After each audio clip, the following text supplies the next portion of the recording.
Tudo bom, meus queridos? Então, dando continuidade para nossos vídeos sobre gerência de projetos, continuando na parte de planejando o projeto 2D4, nós vamos conversar e bater um papo sobre o nosso 12º ponto, que é estimar os recursos das atividades. E também ele tem algumas peculiaridades dentro dele, de estimar os recursos necessários. Lembrando que os recursos necessários podem fazer parte, na verdade, no guia PMBOK, esse processo também é conhecido como definir o time do Scrum, mas também é conhecido como estimar os recursos das atividades do projeto. A única diferença entre eles é também a etapa que o gerente de projeto estima as necessidades dos recursos não humanos, como quantidade de material, equipamentos ou suprimentos, que podem entrar aqui nessa parte de recursos das atividades. Mas o recurso também está atrelado a outras partes, as quais nós vamos conversar. Então, se você quer saber mais, continue ligado no vídeo.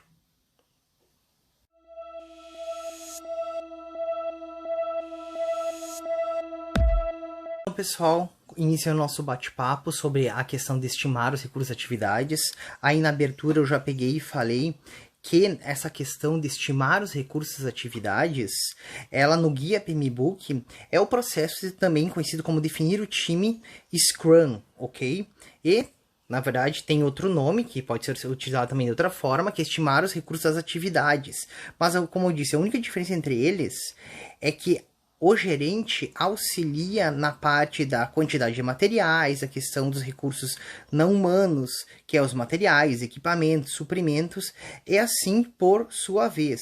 E esse processo dessa união do PMBOK com o Scrum, apesar de ela ser simples, ela tem assim as suas peculiaridades, né? Então, como primeiro ponto, a gente conversa assim e faz essa pergunta: como saber quais são os recursos necessários para realizar as atividades? Inclusive, ontem um aluno estava me perguntando isso aqui, e eu peguei e disse para ele, assim, ó, que dentro do Scrum, a nossa questão de estimar os recursos das atividades não é nada mais que nós pegarmos lá a nossa história do usuário, né? E fazer o levantamento de tudo o que precisa ser feito para realizá-la.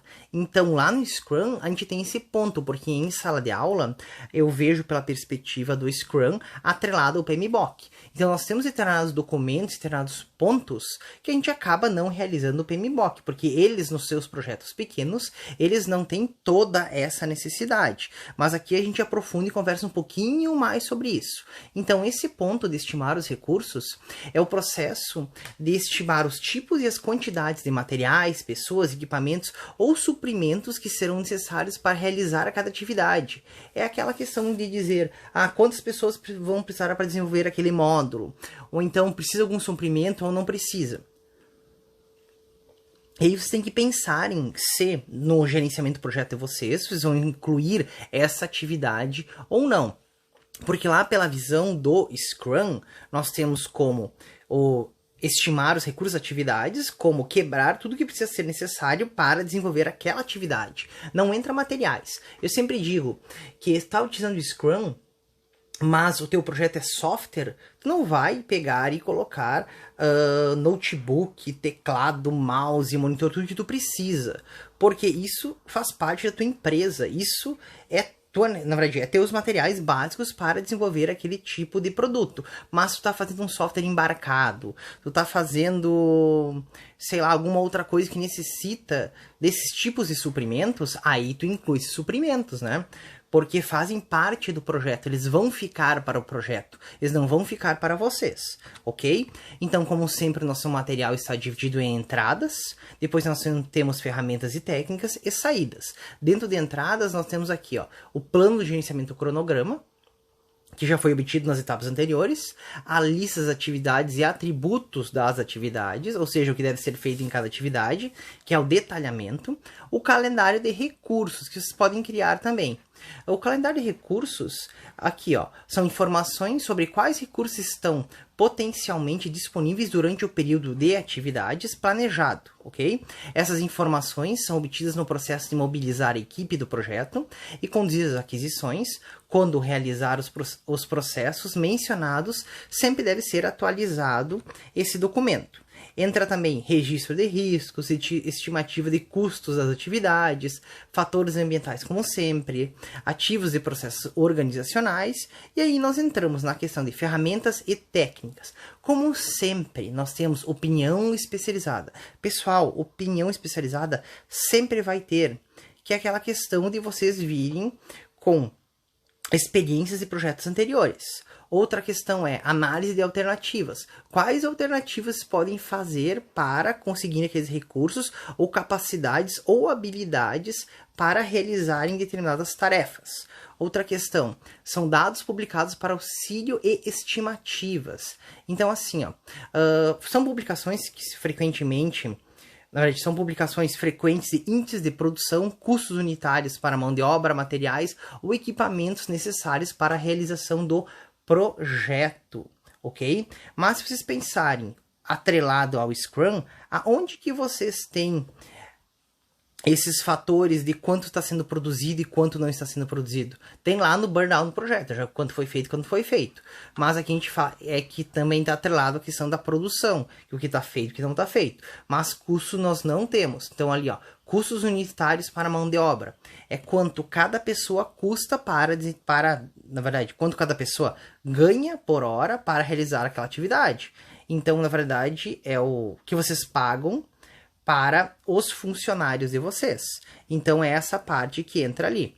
E depois nós temos a questão da estimativa bottom-up. Então aquela estimativa que a gente faz de baixo para cima, no qual são usadas todas as vezes que uma atividade não puder ter duração estimada devido ao seu tamanho ou complexidade. É aquilo que a gente conversa.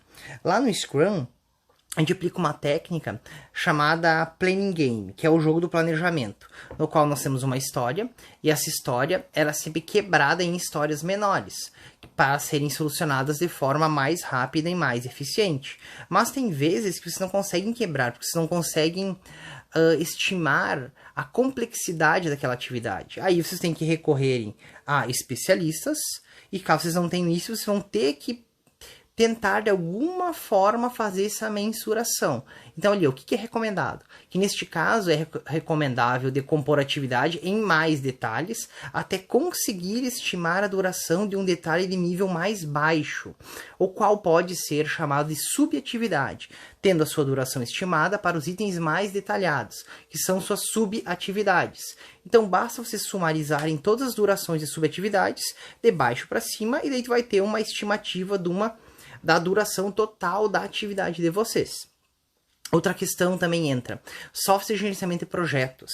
Aqui no livro do Fábio Cruz, que é Scrum e PMBOK unidos no gerenciamento de projetos, ele faz a indicação do Microsoft Project.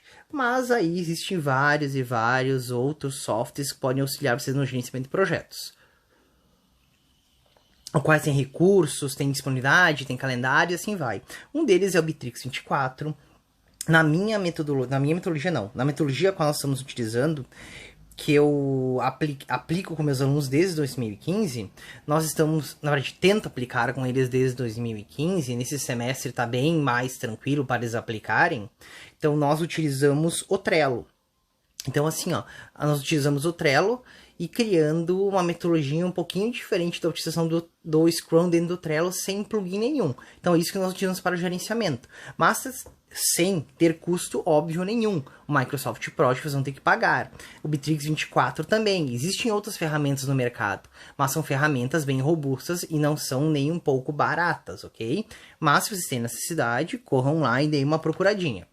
E como saída sempre, nós temos o resultado dessas estimativas de recurso das atividades, onde o gerente do projeto terá as seguintes saídas para compor o seu planejamento, que são requisitos e recursos das atividades, que é o principal documento gerado nesse processo, onde vai identificar tipos e as quantidades de recursos necessários para cada atividade de cada pacote de trabalho. Ele inclui também a base da estimativa para cada recurso, assim como as premissas que foram feitas na determinação de quais tipos de recursos são aplicados, suas disponibilidades, suas quantidades utilizadas, né? Então, e aí também aqui nós temos a estrutura analítica de recursos, que pode ou não ser criada. Assim, pessoal, Tudo vai depender do tipo do projeto de vocês, se vocês têm essa necessidade ou não. Em sala de aula, com os meus alunos, para os tipos de trabalho quais eles estão criando, eles fizeram o levantamento dentro do próprio detalhamento da atividade. Então, eles criaram lá como se fosse um checklist com todos os pontos necessários e todos os recursos que eles devem fazer. Na verdade, isso é o que eles deveriam fazer. Não todos não fizeram, mas espero que até o final do semestre todos façam direitinho. Então, na hora que a gente definiu a atividade, na verdade, na hora que é definida a atividade, tu já escreve todo o detalhamento dela, toda a significância dela, né? Todo o significado que tem aquela atividade e tudo que é necessário para desenvolver aquela atividade. E aí você já coloca os recursos, ou seja, todos os pontos os quais vocês precisam realizar para completar aquela atividade. Mas essa atividade precisa, por exemplo, um capacitor, um potenciômetro, alguma coisa, para realizar essa atividade. Então, aí vocês vão incluir como recurso para essa atividade. Então, tudo depende do que vocês estão desenvolvendo no projeto de vocês. É a mesma coisa, vocês têm um projeto, desenvolver uma montanha-russa. Vocês vão precisar N estruturas, vão precisar a questão de guindaste, porque daí o guindaste, se é de vocês, vai entrar no custo, né? Porque vocês não vão deixar de graça. E se é alugado, também entra no custo. Então tem a questão de distribuir no cronograma em qual parte, naquele momento, está sendo utilizado o guindaste para fazer ligações entre as peças. Aí vocês precisam lá de soldadores. Então vocês vão precisar de um soldador para soldar determinadas partes lá do trilho. E assim vai indo, pessoal. São todos os recursos necessários para vocês desenvolverem. Óbvio que a questão ali do soldador vai entrar se ele vai ser alugado, se não vai ser alugado. E entra mais na questão da importância do cronograma, né? Que são recursos que são finitos, que vocês têm que distribuir de acordo com o cronograma de vocês para poder baixar o preço. Então, se vocês deixam esses recursos que são finitos parados, ou então para outra parte do projeto, porque em outro ponto está sendo utilizado esse recurso, então isso acarreta em maiores custos, né, e um atraso no cronograma. Então tudo isso tem que ser bem planejado, onde entra a importância do cronograma também. E outro ponto que entra, que são atualizações dos documentos do projeto, que pode ser gerado atualizações como da lista de atividades, atributos e calendário de recursos, que é isso que eu acabei de dizer. Calendário de recursos. Recursos finitos que vocês têm e que precisam ser distribuídos para realizarem determinadas tarefas. Então eles não podem ficar parados. E aí, pessoal, a gente fecha. O próximo ponto que nós vamos conversar são como estimar as durações dessas atividades. Então, só recapitulando. O que é estimar os recursos? Você tem que pensar nessa pergunta aqui, ó. Como saber quais são os recursos necessários para realizar as atividades do projeto? Então, como eu disse, se tu atrela o PMBOK ao Scrum, lá no Scrum, a maior parte do pessoal só pensa em questão de software, mas o Scrum pode ser utilizado, como eu já venho falando, para vários tipos de projetos. Lá no Scrum, quando a gente está falando em software, a gente está dizendo que a gente tem uma determinada atividade, que é a nossa história do usuário, que nós quebramos elas em atividades menores, e cada atividade necessita de determinados recursos para serem realizados, ou determinados pontos que vocês vão fazer para finalizar aquela atividade. Mas se o tipo de projeto é diferente, esses recursos entram como materiais, entram também como a questão de equipamentos, suprimentos que são necessários para realizar cada atividade. Então a gente pega e fecha por aqui. E se vocês estão gostando desse vídeo aí, aproveitem, coloquem nos comentários se tem alguma dúvida. Aproveitem e se inscrevam. Ativem as notificações, tá? E espero vocês aí no próximo vídeo, se tu quer saber mais. Abraços e até mais.